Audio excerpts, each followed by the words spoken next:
President Donald Trump has threatened to cut aid to UN members who vote for a resolution that condemns the US decision recognising Jerusalem as the capital of Israel. They take hundreds of millions of dollars and even billions of dollars, and then they vote against us. Well, we're watching those votes. Let them vote against us. We'll save a lot. Let's get more on this story now from our correspondent, Caleb Maupin, joins us from New York. What's been happening then? What's Donald Trump up to this time? Well, we hear these words from U.S. President Donald Trump essentially threatening to cut aid to countries that vote for the upcoming UN General Assembly resolution.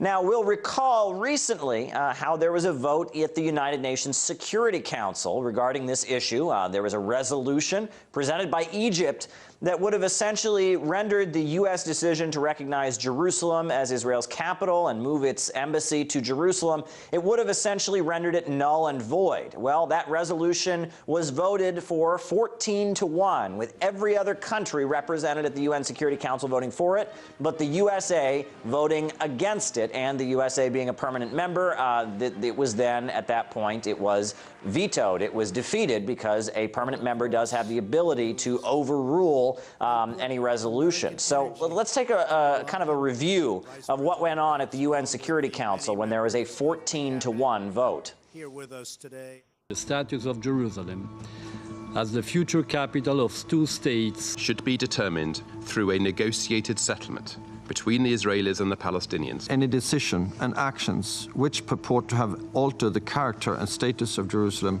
have no legal effect. Any unilateral actions increase the risk of escalating the conflict. We support the just cause of restoring the legitimate national rights of the Palestinian people.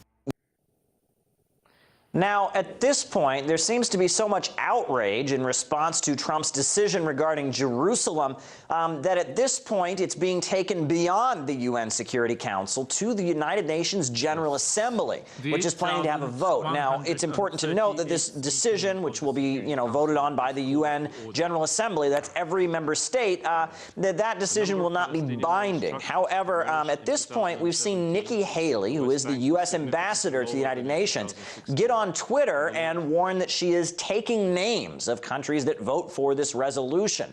Now, furthermore, there is a letter that has surfaced that's purported to be a letter from Nikki Haley to various UN member states. The authenticity is not yet confirmed, but it seems to this letter that has been circling talks about how Donald Trump appears to be taking personally anyone who votes for this resolution in the UN General Assembly. So as this unpopular decision was taken by the United States, the USA recognizing Jerusalem as Israel's capital, sparking protests and anger around the world and opposition in the international arena. It seems that as a vote is pending in the UN General Assembly, that it's almost as if some effort to intimidate or threaten member states that would vote for a resolution condemning the United States is being taken. It seems like pressure is being put on countries in the hopes that this will keep them from voting for this resolution criticizing the move by the United States. So